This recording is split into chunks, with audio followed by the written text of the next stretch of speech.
Boof, boof, boof. Hey guys, welcome to another beer review. It's been a bit of a train wreck, this one. My attempt before this one didn't end well, and you get a completely different feeling about this one. What the fuck? That's not even a proper sound. Fuck off, Peter, you cunt. So of course I'm going to be reviewing it. Re-reviewing it, that is. I can't even talk properly. My mind's just boof, boof, boof. I was in the supermarket and I came across this beer, which, you know, it is widely available here in Germany.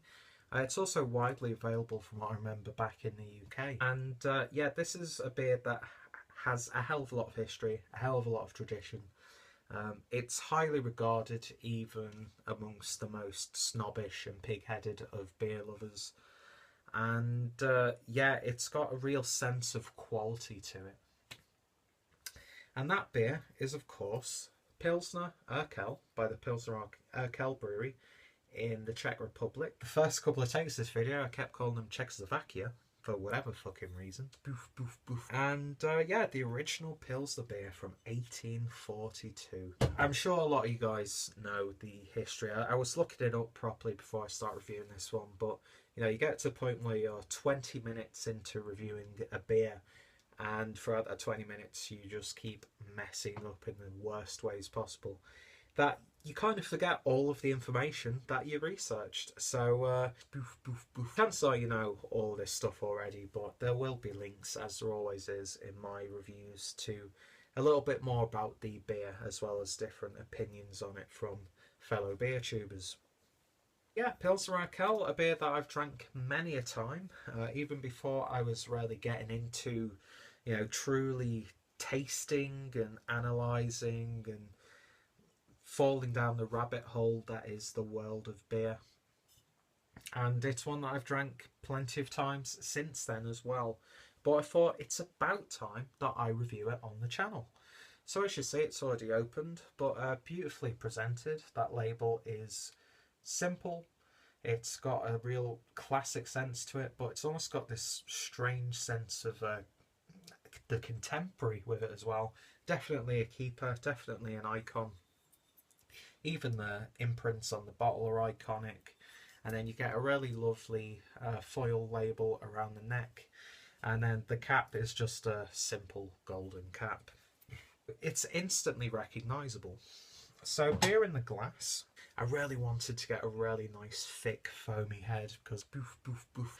But yeah, the head pretty much dissipated straight away. So I won't be becoming a Pilsner Urquell barman anytime soon. And yeah, so see, this is what was happening when I was doing the other takes of this video. Beer in a glass then, and that is a lovely sort of rusty golden colour. Slight amber rusty look to it, but it is more on the golden side. Maybe ever so slight orangey hues in there. Beautiful clarity, and there's really nice gentle carbonation going up to a non-existent head. So, you know, it looks like a really good Pilsner already. It's got a little bit more depth and character to it in its appearance than some Pilsners, I find. So let's give it a twizzle and spill it all over the floor and give it a sniff. And you instantly hit with those malts. You get ever so slight honey sweetness or honey-like sweetness. Very, very gentle. I find that a lot with Pilsners in general. Grassiness in there, like salad leaves, slightly herbaceous. Maybe the slightest hint of a little lemon juice, like when you drizzle it on like a piece of fish. And then you get a very gentle spicy hop note in there as well, which none of the aromas are in your face. It is a rather balanced and subdued aroma, but it's a pleasant one. And you know, you can come across these beers and they smell absolutely awful, skunked or not. This bottle is thankfully not skunked. When I bought it, it was in, you know, really good location in the supermarket, not like under any direct UV lights or near any windows. So thankfully, you know, it's hasn't been corrupted. I've yet to actually have a skunked beer on the channel, which is, you know, hard to believe. Very nice and pleasant, very simple. Let's give it a taste. Cheers.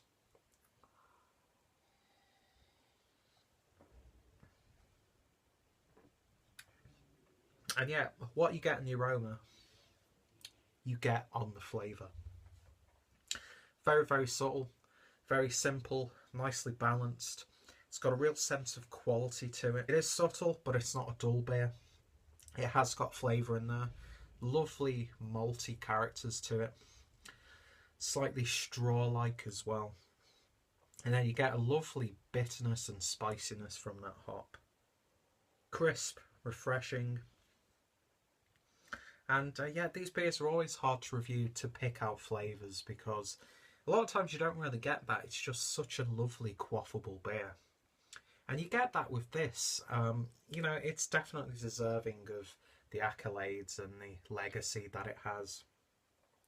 And thankfully, they still brew it to a very, very high quality. And yeah, it's just a really nice, simple, nicely crafted Pilsner beer. Being the first beer, it sets the groundwork. You know, it's like Mario Bava with the Giallo films. It wasn't until the likes of Sergio Martino and Mario, fucking hell, Dario Argento, who took an already solid genre but tweaked it a little bit and added a new take on it. And then that became like the blueprint of it, and then it evolved. It's that sort of thing. And people who have no interest in film are like, what the fuck is he talking about? People with interest in films are like, what the fuck is he talking about? But it's that sort of thing. It sets the foundations. So of course people are going to develop on that. I mean, you get a lot of like crafty hoppy pilsers which actually work. The German pilsers, you get a little bit more of the hop character, I find, and that like citrus character comes in more. This is just a very solid sit back, buy yourself a 6-pack, and you've got a high quality beer for a good price. I mean, for the price you're paying, you know, it's a world-class beer anyway, but for the price that you can pay for this beer and the availability, you know, you really can't go wrong. It's not the most exciting of pilsners. I've had plenty of pilsners that I find a little bit more flavoursome than this one. But, you know, you can't really fault this beer too much. So, in terms of a rating, I'm definitely going to give this a 9 out of 10. You could sink down a 6-pack of this and happy days. You know, go over to the Czech Republic, you drink this, you probably get an even better experience when it's been poured properly and, you know, fresh from the brewery, that sort of stuff. It might be psychology coming into play here, but when you have this beer,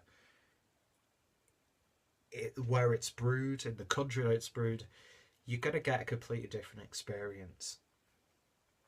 But even if you have a bottle that's been imported, you know, you're going to have a good time. So you're fantastic beer, and I can't believe it's taken me, you know, approaching like 280 beer reviews uploaded as I'm recording this for me to finally get round to an absolutely fantastic beer.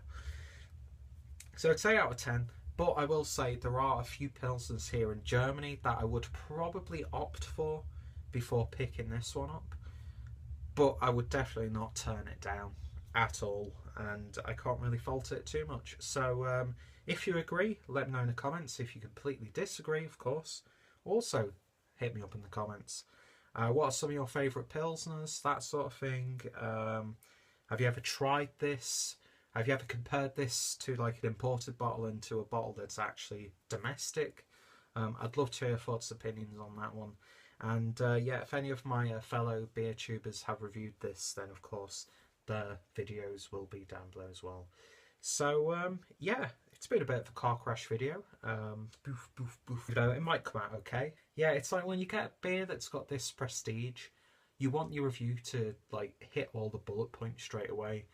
But that doesn't really happen, especially for me. And yeah, but I'm happy to upload this one. What the fuck am I talking? This is only my second beer of the night, and it's a relatively low ABV beer, and I'm talking absolute nonsense. That being said, I didn't really get too much sleep last night, so that could play a factor into this one. I've got a Doppelbock to review after this as well, so yeah, it's probably going to be an early one for me, that being said. I don't know what to do with my life.